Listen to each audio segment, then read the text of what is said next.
Hello everyone, I hope आप सभी लोग बहुत अच्छे होंगे और आपकी तैयारी भी बहुत अच्छे से हो गई होगी और हो रही होगी। ठीक है, तो मैं हूं रुपेश मरकाम और आप सभी लोगों का आपका अपना चैनल एकलव्य आरपीएस में बहुत बहुत स्वागत है।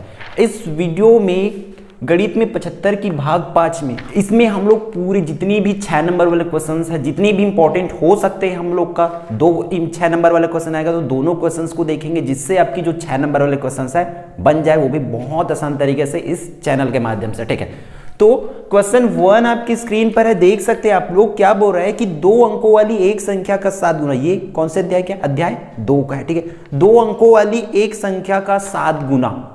ठीक है, 2 अंक वाला कोई संख्या उसका 7 गुना लेना है हम लोग को। ठीक है, अंकों को पलट देंगे, अगर उस 2 अंक की संख्या को हम लोग पलट देंगे, इकाई को दहाई बना देंगे, दहाई को इकाई बना देंगे, तब उसके 4 गुना के बराबर होते हैं बोल रहे हैं। और आगे बोल रहा है तथा संख्या के अंकों का योग जो है 3 है, तब वह संख्या हम लोग को ज्ञात करना है। तो देखो, इसको हल इस तरीके से करना है। वो 2 अंक कौन से हम लोग को नहीं पता ना, तब क्या करेंगे, यहां पर माना कि 2 अंकों वाली संख्या का इकाई को हम लोग y मान लिए और दहाई को x मान लिए। तब देखो वो संख्या इस तरीके से होगा, इकाई को y और ये दहाई में 10 का गुणा कर दिया।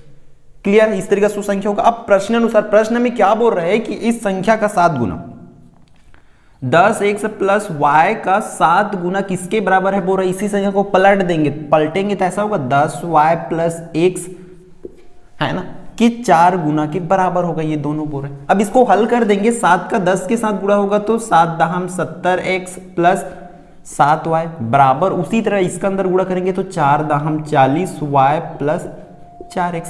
अब सभी को एक तरफ ले आओ, है ना, तब पता चलेगा हम लोग को करना क्या है। 40y को इधर लाऊंगा तो माइनस 40y होगा, उसी तरीके से माइनस 4x और बराबर में उससे कुछ नहीं, मतलब 0 बाकी रहे। क्लियर। अब देखो ये 70x और 4x दोनों आपस में क्या हो जाएगी, घट जाएगी, क्योंकि दोनों के सामने अलग अलग चिन्ह है। तो 70x में 4x जाएगा तो यहां पर हो जाएगा 66x। क्लियर आप लोग को, टिक। उसी तरीका से अब इसमें देखो y और y इसमें भी है, दोनों के सामने अलग अलग चिन्ह है ना। ठीक है, तो 40y में हम लोग 7y माइनस कर देंगे तो ये 33y बाकी रहेगा, बराबर में कुछ नहीं है तो 0 है तो 0 लिखेंगे, है ना। ठीक, अब इन दोनों में से हम लोग क्या कॉमन निकाल सकते हैं, 33 निकाल सकते हैं क्या, हाँ निकाल सकते हैं भाई। तो देखो यहां पर क्या बाकी रहेगा, 33 दूनी 66 होता है, इसलिए 2 बाकी रहे, x माइनस ये 33 तो बाहर हो गया, इसलिए यहां पर सिर्फ y बाकी रहेगा बराबर 0। अब 2x माइनस y, इस 33 को उस साइड भेजेंगे तो किस में जाएगा, 0 के बटा में जाएगा, क्योंकि इस साइड गुणा में है तो, है ना, इतना। और 2x माइनस y बराबर, अब 0 के बटे में कोई भी संख्या रहो, चाहे कितना भी बड़ा हो, उसका वैल्यू क्या हो जाती है, 0 हो जाती है। इस बात को याद रखना। ये समीकरण नंबर 1 हम लोग का। क्लियर। इसमें आगे देखो और क्या दिया हुआ है, पुनः प्रश्नानुसार लेंगे हम लोग, पुनः प्रश्नानुसार। क्या बोल रहा है प्रश्न में, आप लोग देख पा रहे हैं बोर्ड पर कि तथा संख्या के अंकों का योग, जो दोनों संख्या हम लोग माने हैं उसके अंकों का योग मतलब x प्लस y बराबर कितना होगा बोल रहा है, 3 बोल रहा है। ये समीकरण नंबर 2 मान लेते हैं इसको। क्लियर। अब इन दोनों समीकरण को यूज करके हम लोग को x और y का मान निकालना है, और समीकरण को हल करने की बहुत सारी विधि है, जैसे कि आलेख विधि, विस्थापन प्रतिस्थापन विधि, इन तीनों में से किसी भी विधि का यूज करना है हम लोग को। ठीक है, तो हम लोग इसमें क्या करते हैं, विलोपन विधि का यूज करते हैं, जिससे ये आसानी से हम लोग कर सकते हैं। देखो समीकरण 1 और 2 आपकी स्क्रीन पर है ना, तो हम लोग लिख सकते हैं यहां पर समीकरण 1 व 2 को जोड़ने पर, जोड़ दो, इस तरीके से जुड़ेगा क्या, 2x माइनस y बराबर कितना दिया हुआ है यहां पर 0, और किसको जोड़ना है, इस वाले समीकरण को, x प्लस y बराबर 3। अब देखो जोड़ेंगे कैसे, जोड़ा इसलिए हूं आप लोग को समझ आ जाएगा। देखना 2x और x 3x, लेकिन यहां पर देखो एक के सामने माइनस और एक के सामने प्लस चिन्ह, अलग अलग चिन्ह है ना, तो वो घट जाएगी तो 0 हो जाएगी वो पूरी तरीके से, बराबर 0 और 3 3 होगा। ठीक, तो 3x बराबर 3 हो जाएगा, और x का मान निकालना मतलब इस 3 को भेज देंगे तो 3/3 वो कट के 1 हो जाएगा, ये x का मान आ गया। ऐसे 3 एकम 3 3 एकम 3 कटेगा ना। क्लियर यहां तक। अब x का मान आ गया, अब इस x के मान को किसी भी एक समीकरण में रख दो, आपकी y का मान भी आ जाएगा। देखो कैसे, हम जो समीकरण आपको इजी लगे उसमें रखना, जैसे कि इसमें इजी लग रहा है ना, क्या है, समीकरण 2 में x बराबर 1 रखने पर है ना। अब रख दो भाई, जहां पर x है वहां उस जगह पर 1 रखना है हम लोग, है ना। तो देखो ये x + 1 है तो 1 + y बराबर 3 होगा, ठीक। y का मान निकालना है इसलिए इस 1 को भेज देंगे उस साइड, तो 3 - 1 होगा तो y बराबर 2। इसका भी आंसर आ गया, ठीक है। अतः फाइनली हम लोग लिखेंगे, अतः वह संख्या, क्या इकाई को क्या माने थे 2 y है ना, तो 2 और दहाई में कितना है 1, तो 12 होगा करके।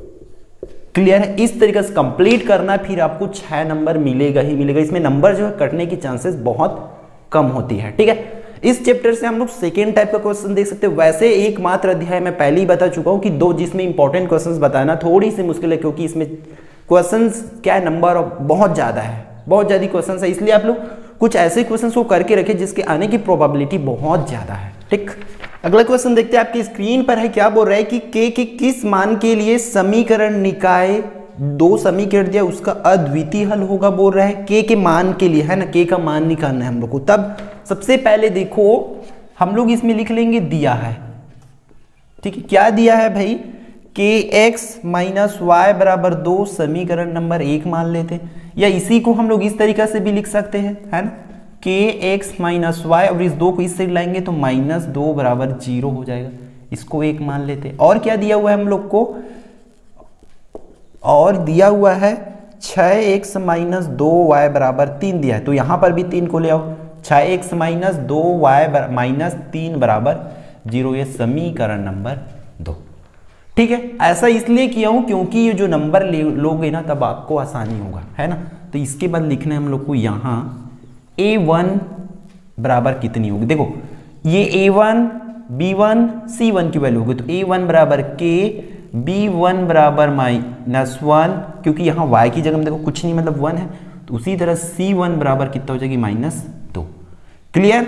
उसी तरह फिर a2 निकालेंगे, तो a2 के लिए इस वाले समीकरण को देखेंगे, है ना। 6b2 कितना है -2 और c2 कितना है -3। यहां तक आप लोग को कर लेना है। क्लियर आया समझ यहां तक, ठीक। बहुत ध्यान से करना है भाई, आप लोग को गलती नहीं करना, क्योंकि एग्जाम में गलती तो माफ नहीं होगी। यहां गलती होगा तो पता चल जाएगा, घर में गलती होगा तो, है ना। इसलिए बहुत ध्यान से करेंगे। अब हम लोग को दोनों कंडीशन के लिए हल करना है। कोई भी इस टाइप का क्वेश्चन आता है तो आपको इसी तरीके से ही बनाना है ना। क्या बोल रहा है, अद्वितीय हल है तब बोल रहा है ना। तो पहला कंडीशन हम लोग ले लेते हैं, अद्वितीय हल है तब। अद्वितीय हल के लिए क्या बनेगा, इक्वेशन हम लोग का इस तरीके से बनता है, फॉर्मूला a1 बटा a2 बराबर नहीं होता है b1 बटा b2 की। इसी में वैल्यू रखते चलिए, a1 की जगह कितना रखना है k, और a2 की जगह 6 बराबर नहीं है b1 b2, तो मतलब -1 -2 रखेंगे। क्लियर। अब यहां पर देखो हम लोग को ये माइनस और माइनस तो कट जाएगी, और इस 6 को भी भेजना पड़ेगा क्योंकि k का मान निकालना है ना। तो 6 ऊपर में जाएगा क्योंकि यहाँ नीचे में है, तो 1/2 और गुणा में जाएगा ना, ऐसे 6, तो 2 एकम 2, 2 3 अच्छा है ना। तो k का मान कितनी आ जाएगी, 3 आ जाएगी। एक आंसर ये होगी, ठीक है इसके लिए। अब इसकी दूसरी कंडीशन देखते हैं हम लोग को क्या बोल रहा है इसमें क्वेश्चन में, कि कोई भी हल ना हो करके, है ना। तो लिखेंगे कोई हल ना हो, तब क्या बनेगी। देखो हमारा फॉर्मूला इस तरीके से लिखेंगे, कोई हल नहीं है मतलब a1 बटा a2 बराबर नहीं होगा b1 बटा b2 की, लेकिन बराबर होते हैं c1 बटा c2 की। ये कंडीशन में वैल्यू रख दो, बस आंसर आ जाएगी आपकी। सभी को रखेंगे यहां से, है ना। तो k बटा 6 बराबर नहीं होगा -1 -2, यहां पर बराबर है ना, तो बराबर c1 बटा c2, तो -2 -3। अब यहां पर भी किसी भी वैल्यू को लेकर के हल कर सकते हैं, किसी भी को, चाहे इन दोनों को ले चाहे इन दोनों को ले, ठीक है। तो इन दोनों को लेकर के देख लेते हैं ताकि आपकी थोड़ा सा आंसर जो है अलग है। तो k बटा में 6 बराबर -2 -3, तो ये माइनस माइनस कट जाएगा, आप लोग को पता है। उस 6 को भेजेंगे तो इस तरीके से होगा 2/3 गुणित 6, है ना। 3 एकम 3, 3 दूनी 6, मतलब k बराबर 2 गुणित 2 होगा, और k का मान जो हो जाएगी 4 हो जाएगी। क्लियर है। अतः में हम लोग लिखेंगे, अतः k बराबर नहीं होगा 3 के लिए अद्वितीय हल होगा, और उसी तरीका से हम लोग का k बराबर 4 के लिए समीकरण का कोई हल नहीं होगा करके लिखेंगे। क्लियर है। आई होप आप लोग को ये दोनों क्वेश्चन जो है आपको समझ आया होगा, ठीक। ठीक है। तो हम लोग अब अगले चैप्टर के क्वेश्चंस देख लेते हैं, जिसमें से सिर्फ 2 क्वेश्चन करके जाना है आप लोग को एग्जाम के लिए। अगला क्वेश्चन जो आपकी स्क्रीन पर देख पा रहे होंगे, अध्याय 3 से हम लोग को सिर्फ ये दोनों क्वेश्चंस को ही करके जाना है एग्जाम के लिए, ठीक है। अभी क्योंकि अभी तक यही सबका इंपॉर्टेंस बताया गया है। तो क्वेश्चन 1 जो है आपके एग्जाम्पल में है, बुक में बना हुआ है। इसमें से मैं कोई एक को बताता हूँ, मतलब दूसरा को बताता हूँ, क्योंकि ये बुक का क्वेश्चन है और इसको आप लोग को समझ जाओगे तो एग्जाम्पल वाला आराम से कर लोगे, है ना। तो सबसे पहले आप लोग को लिखना है, दिया है, क्या दिया है भाई, लिखेंगे x + 1 बटा में दिया हुआ है x - 1 माइनस x - 1 बटा में x + 1 बराबर 5/6 दिया हुआ है। क्लियर यहां तक। अब देखो इसमें करना क्या है, जब भी इस टाइप का क्वेश्चन है, चाहे वो इवन त्रिकोणमिति में क्यों ना हो, जैसे ऐसे मतलब बटा में हो और प्लस माइनस में हो, तब भी सेम काम करना है जो मैं आपको सिखा रहा हूं। देखो इसमें लघुत्तम लेना है, मतलब नीचे नीचे का गुणा कर देना इन दोनों का, x - 1 का होगा और x + 1 का होगा। क्लियर। अब फिर करेंगे तिर्यक गुणा, तो x + 1 इन दोनों का होगा, तो सेम है तो वर्ग लिख सकते हैं ऐसे। यहाँ पर माइनस चिन्ह है तो माइनस फिर इन दोनों का गुणा होगा, तो ये यहाँ पर भी x - 1 पूरे का वर्ग बराबर में 5/6 है, तो 5/6। क्लियर यहाँ तक। अब इसको देखो हल करेंगे तो a + b पूरे का वर्ग वाले फॉर्मूला में है, तो कैसे कर देंगे, a का वर्ग मतलब x का वर्ग प्लस b का वर्ग मतलब 1 का वर्ग 1 ही होगा, प्लस 2ab होता है तो 2x हो जाएगा। सिमिलरली इसको भी a - b वाले में है, तो इसकी फॉर्मूला ऐसे हो जाती है x का वर्ग प्लस 1 का वर्ग होगा, माइनस हो जाती है इसमें -2ab मतलब -2x होगा। और बटा में देखो, बटा पर भी यहाँ पर सूत्र लग रहा है x - 1 और x + 1 है, एक बार माइनस और एक बार प्लस में, तो देखो इसका भी फॉर्मूला आप लोग को पता है क्या हो जाएगी, a का वर्ग मतलब x का वर्ग माइनस 1 का वर्ग, इसी तरीके से होगा बराबर में 5/6। क्लियर है, ठीक। अब इस वाले में क्या करेंगे, ऊपर देखो x का वर्ग प्लस 1 प्लस 2x, यहां तक जस के तस लिखिए।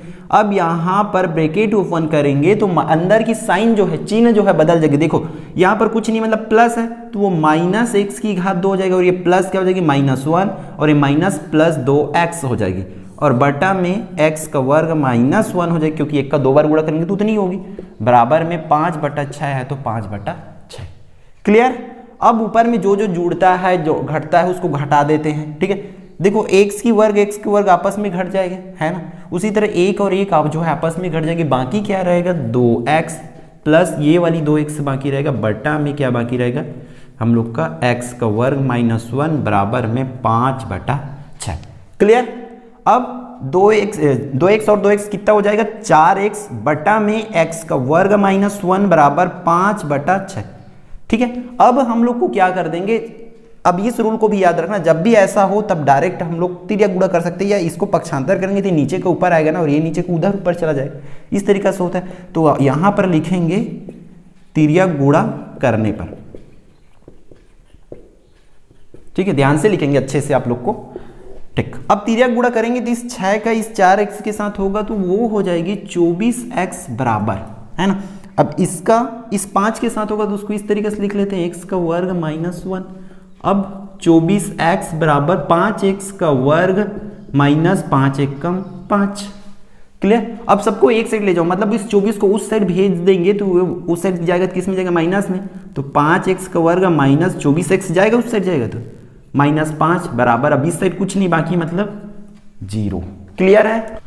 अब देखो इसको मध्य पद तोड़ने वाला आपको रूल आता है नहीं आता है, फिर भी देखो ध्यान से, आती तो अच्छी बात है, नहीं आती तो देखो कैसे तोड़ते हैं इसको। लास्ट वाले का पहले के साथ गुणा करेंगे, 5 × 5 = 25 हो रहा है। अब बीच में 2 नंबर, ऐसा नंबर सोचो जिसको गुणा करने से 25 आए, और उसको जोड़ते हैं घटाते हैं, उन्हीं दोनों नंबर को जोड़ेंगे या घटाएंगे तो 24 आना चाहिए। तो 25 और 1 लेंगे हम लोग को, 25 से कम 25 और 25 में 1 जाएगा तो 24 होगा। क्लियर। इस तरीके से तो 5x का वर्ग माइनस, इसको इस तरीके से 25 में 1 जाएगा तो बाकी रहेगा हम लोग का 24, और 25 से कम 25 आ रहा है, -5 बराबर 0। तो देखो इसके अंदर गुणा करेंगे तो इस तरीके से होगा -25x, और ये माइनस जो है प्लस हो जाएगा क्योंकि बाहर में क्या है माइनस, तो +x -5 बराबर 0। अब इन दोनों में से कॉमन लेंगे तो 5x को कॉमन लेंगे तो देखो क्या बाकी रहेगा, यहाँ पर x बाकी रहेगा माइनस, और ये 25 जो है क्या है हो जाएगी बाहर है हम लोग का, तो यहाँ 5 की पारा में 5 बार में आता है इसलिए 5 लिखेंगे, और x जो है बाहर है, प्लस, अब यहाँ पर देखो हम लोग को इस ब्रैकेट में जितना बाकी उतना इसमें भी बाकी रहना चाहिए, यही कोशिश करते हैं ना। तो कुछ नहीं निकालना, मतलब एक निकल जाएगा तो x माइनस 5 बराबर में 0। अब इस ब्रैकेट को ही बाहर निकालेंगे x माइनस 5, तो बाकी क्या रहेगा, देखो ये ब्रैकेट तो पूरा बाहर हो गई है ना, तो यहाँ पर सिर्फ 5x बाकी रहेगा, तो 5x प्लस और इस साइड से सिर्फ 1 बाकी, तो ये हो गई 0। याद है, क्लियर। अब यहाँ से देखो जो चीजें हमारे लिए आसान हो जाएगी, x माइनस 5 बराबर 0 लिखेंगे एक बार 5x प्लस 1 बराबर 0 लिखेंगे, ठीक है। तो x बराबर 5 हो जाएगी, एक आंसर, 5 को साइड भेजेंगे तो प्लस में जाएगा ना। सिमिलरली यहाँ पर भी हल करेंगे तो इस तरीके से 1 को भेजेंगे तो -1 में जाएगा। अब बारी है 5 को भेजने की, तो वो किस में जाएगा, प्लस माइनस में नहीं जाएगा, वो तो गुणा में है ना, तो वो बटा में जाएगा। इस तरीके से ये होगी दोनों आंसर। इतना करते ही आप लोग को 6 नंबर मिल जाएगा। आप लोग जो पहला क्वेश्चन आप लोग देखें ऊपर में, उस क्वेश्चन को जरूर करके देखेंगे इस चैप्टर के लिए, ठीक है। अगला क्वेश्चन जो हम लोग देखते हैं आपके अध्याय 4 से, इसमें 3 क्वेश्चन जो पीवा वाला है, जिसे आप लोग बोर्ड पर देख पा रहे होंगे, तीनों क्वेश्चंस को आप लोग को करके ही जाना है, ठीक है। कुछ और इंपॉर्टेंस हैं, बट इन तीनों क्वेश्चन को एटलीस्ट आप लोग करके जाएंगे एग्जाम में। इन तीनों में से आने की चांसेस जो है तीनों में से, है ना, 6 नंबर के लिए। तो इसमें से पहला क्वेश्चन देख लेते हैं हम लोग। क्या बोल रहा है कि एक समांतर श्रेणी का पीवा पद 1/q है बोल रहा है। उसी तरह क्यूवा पद जो है 1/p है, तो हम लोग को सिद्ध करना है कि श्रेणी के p क्यूवे पद का मान 1 है बोल रहे। तो बहुत आसान, अभी देखो मैं सिखा रहा ना, दिया है करके लिखेंगे आप लोग। दिया है पीवा पद कितना दिया हुआ है, 1/q।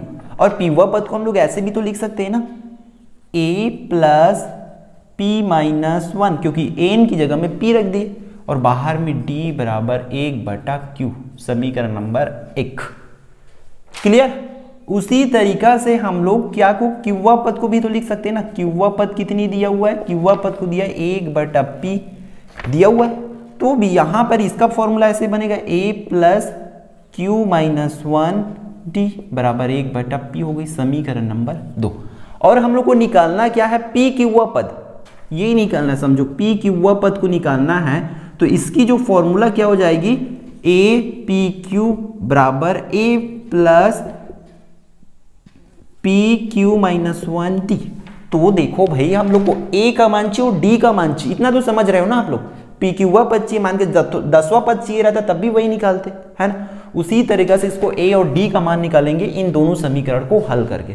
तो आप लोग ध्यान से देखेंगे यहां पर समीकरण 1 व 2 को क्या करते हैं, घटाने पर, ठीक है। घटा दो भाई, देखो कैसे होगा, a प्लस p-1 d बराबर 1/q, और किसको घटाएंगे, a प्लस q-1 d बराबर 1/p। इन दोनों को घटाएंगे। देखो जोड़ने के टाइम कुछ रूल नहीं है, बट घटाने के टाइम यहाँ पर जो साइन है चेंज हो जाती है, ये माइनस हो जाएगी, ये भी माइनस होगी और ये भी माइनस हो जाएगी, ठीक है, मतलब चिन्ह बदल जाएगा। तो a और a पूरी तरीके से कैंसिल हो जाएगा इससे, है ना, घटाएंगे तो। और इसको कैसे लिखेंगे, देखो ये दोनों आपस में घटेगा, p-1 d माइनस किससे होगा, q-1 d, और बराबर में इस तरीके से 1/q में घटेगा क्या, 1/p। क्लियर। अब इन दोनों में से हम लोग जो d को कॉमन ले लेंगे, तो बाकी क्या रहेगा, अंदर में p-1 और यहां पर क्या बाकी रहेगा, q-1, ठीक है, बराबर। अब इसको हल करेंगे तो इसको पता है आप लोग को, हमेशा एक ही चीज बताता हूँ, जब भी बटा वाला प्लस माइनस में हो तो नीचे नीचे का गुणा तो pq होगा, फिर तीरा गुणा करो तो p-q हो जाएगा। क्यों, इसका इसके साथ, इसका इसके साथ हुआ है, ठीक है। अब अंदर का यहाँ पर का काम सीखो आप लोग, ध्यान से देखना, क्योंकि थोड़ा सा कठिन काम है बट नहीं है, कर सीख जाओगे, है ना। देखो p-1, इस माइनस का ब्रैकेट ओपन करेंगे तो -q, और ये जो माइनस है वो +1 हो जाएगी, ठीक है। और ये बराबर का जस्ट के तस p-q बटा में pq। क्लियर। अब देखो यहाँ पर d बराबर d अंदर में क्या होगी, 1 और 1 जो है कट जाएगी, तो p-q हो जाएगी, बराबर में फिर p-q बटा में pq होगी, है ना। आगे को यहाँ ऊपर में देख लेते हैं हम लोग, ठीक। क्या होगा, देखो d बराबर क्या दिया हुआ है, d और इंटू में p-q है, बराबर में p-q बटा में pq दिया हुआ है, ऐसा, ठीक है। यही इंटरफेस है। अब हम लोग क्या करेंगे, इसको देखो, इसको भेजेंगे उस साइड तो बटा में जाएगा, है ना। तो डी बराबर पी माइनस क्यू बटा में पी क्यू होगा। यहाँ पर गुणा में है मतलब वो जाहिर सी बात है वहाँ नीचे में जाएगा पी माइनस क्यू इस तरीके से। तो ये पी माइनस क्यू और ये पी माइनस क्यू कटेगा तो बाकी क्या रहेगा 1 बटा पी क्यू।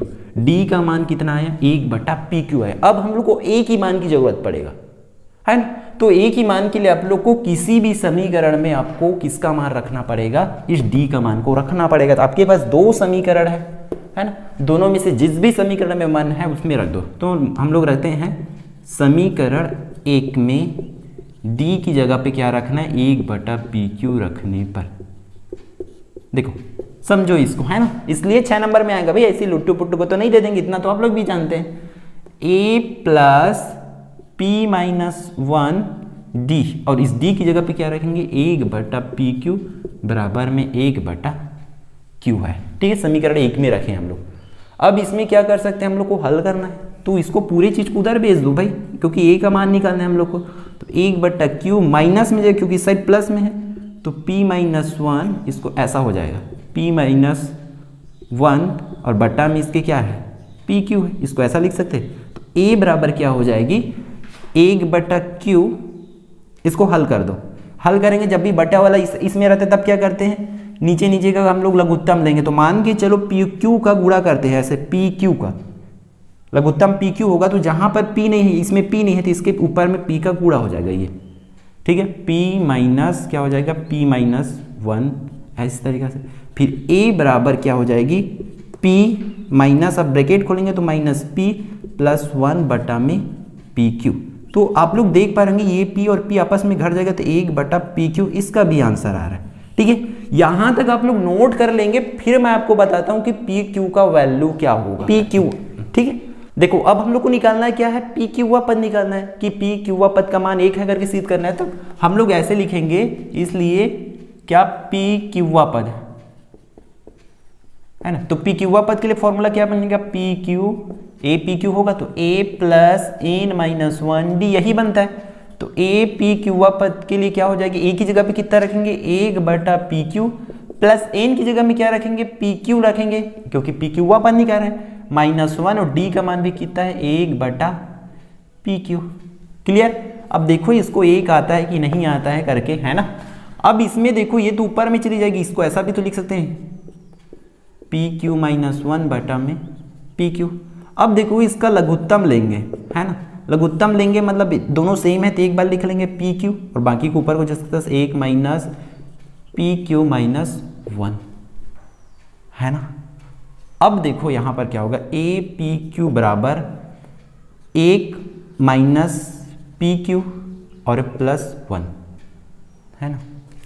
देखो यहां पर एक छोटी सी गलती हो रही है हम लोगों से, है ना। कहां पर, यहां पर जो प्लस है उसको मैं माइनस लिख लिया हूं, प्लस है ना, ये भी प्लस है तो क्या हो जाएगी इसकी साइन जो है चेंज नहीं होगी। माइनस प्लस है तो प्लस, माइनस 1 है तो माइनस 1 बटा में पी क्यू है तो पी क्यू। तो ए पी क्यूआ बराबर देखो एक और एक आपस में कट जाएगा तो पी क्यूआ बटा पी क्यू बटा पी क्यू। तो ए पीवा का पद क्या हो जाएगा आपस में कट जाएगा तो 1 हो जाएगा, सिद्ध हुआ।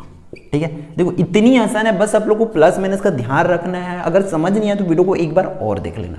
ठीक है, तो आप लोग को बाकी क्वेश्चन जो प्रैक्टिस कर लेना। बाकी जो 2 क्वेश्चन है इसी तरीका से बनेगा, इसी तरीका से आपको उसमें भी ए और डी का मान को निकालना पड़ेगा। अगला क्वेश्चन जो देखते हैं हम लोग अध्याय 5 से, उसमें से भी सिर्फ एक ही क्वेश्चन है जो आ सकता है, दिया हुआ है। उसमें आप लोग बोर्ड पर भी देख पा रहे होंगे क्वेश्चन को, दिया है ए अनुपात बी समानुपात सी अनुपात डी, तब हम लोग को सिद्ध करना है उसको, है ना। तो इसको भी देखो हल करना बहुत आसान है। ए बटा बी हो जाएगा, अनुपात को बटा में लिखते हैं तो पता है सी बटा डी। अब इसके बराबर में हम लोग क्या कर लिए के मान लिए। ठीक है, अब के माने तो ए बटा बी बराबर भी क्या होगा के होगा ना। उसी तरीका से सी बटा डी बराबर भी के होगा। तो ए बराबर इसको ऐसा भी तो लिख सकते हैं, इस बी को उधर भेजेंगे गुणा में जाएगा तो बी के, उसी तरह इसको सी बराबर डी के हो जाएगा। क्लियर है। अब हम लोग को लेफ्ट हैंड साइड लेते जो दिया हुआ है हमारा क्या कि a का वर्ग माइनस सी का वर्ग बटा में b का वर्ग माइनस डी का वर्ग। इसमें वैल्यू रखो, a की जगह पे हम लोग क्या रख सकते हैं b के रख सकते हैं, वर्ग है तो वर्ग, माइनस सी की जगह पे डी के रख सकते हैं, डी के का वर्ग बटा में बी का वर्ग माइनस डी का वर्ग। क्लियर? यहां पर बी का वर्ग के का वर्ग माइनस डी का वर्ग के का वर्ग होगा, वर्ग को घात को उसको बांट दी, बटा में बी का वर्ग माइनस डी का वर्ग। तो अब देखो दोनों में के की वर्ग को बाहर ले लेंगे कॉमन, तो बाकी क्या रहेगा बी का वर्ग माइनस डी का वर्ग, और बटा में क्या हो जाएगी बी का वर्ग माइनस डी का वर्ग पहले से। तो ये जो दोनों है आपस में कट जाएगी, तो आंसर क्या हो जाएगी के का वर्ग। ठीक है, उसी तरीका से राइट हैंड साइड को जब हम लोग हल करते हैं, राइट हैंड साइड में क्या दिया हुआ है ए सी प्लस बी डी। ठीक है, तो ए की जगह पे हम लोग क्या वैल्यू रखेंगे बी के इंटू डी के रखेंगे, सी की जगह पे, नीचे में है बी डी। के और के का यहां पर भी गुणा होगा तो के का वर्ग हो जाएगा, और बी डी बटा में बी डी, तो ये बी डी और बी डी कैंसिल आउट हो जाएगा, यहां पर भी के का वर्ग आ जाएगा। आप लोग देख पा रहे होंगे कि यहां पर भी के का वर्ग है और यहां पर भी के का वर्ग है, नीचे में भी है ना। तो हम लोग लिख सकते हैं यहां पर दोनों साइड का वैल्यू जो सेम है, लेफ्ट हैंड साइड बराबर राइट हैंड साइड सिद्ध हुआ करके लिखेंगे। ठीक है, आप लोग को मेनली इस पे काम क्या करना है, अध्याय 4 की जितने भी क्वेश्चंस है आप लोग को इंपॉर्टेंट है सभी को कर लेंगे, फिर यहां से निश्चिंत होकर कि इतनी तैयारी में आप लोग मान सकते हैं कि आपकी जो 6 नंबर की क्वेश्चन है अगर इससे आता है तो आप लोग कर ही लोगे। ठीक है, आई होप ये पूरी वीडियो आपके लिए यूजफुल होगा। तो यदि आप चैनल पे नए हैं तो चैनल को सब्सक्राइब करेंगे, और यदि पुराने हैं रेगुलर स्टूडेंट हैं तो शेयर जरूर करेंगे, वीडियो को लाइक जरूर करेंगे। और यदि इसकी अगली पार्ट्स मतलब अध्याय 9 की त्रिकोणमिति की क्वेश्चंस चाहिए तो आप लोग कमेंट करके बताएंगे कि उसका भी वीडियो आना चाहिए कि नहीं आना चाहिए, क्योंकि टाइम बहुत कम है। तो आई होप अगर कर लोगे तो मैं नहीं बनाऊंगा, अगर नहीं कर पाओगे तो मैं उसकी वीडियो जो है आपको प्रोवाइड करूंगा शाम तक। ठीक है, तो मिलते हैं नेक्स्ट वीडियो पे।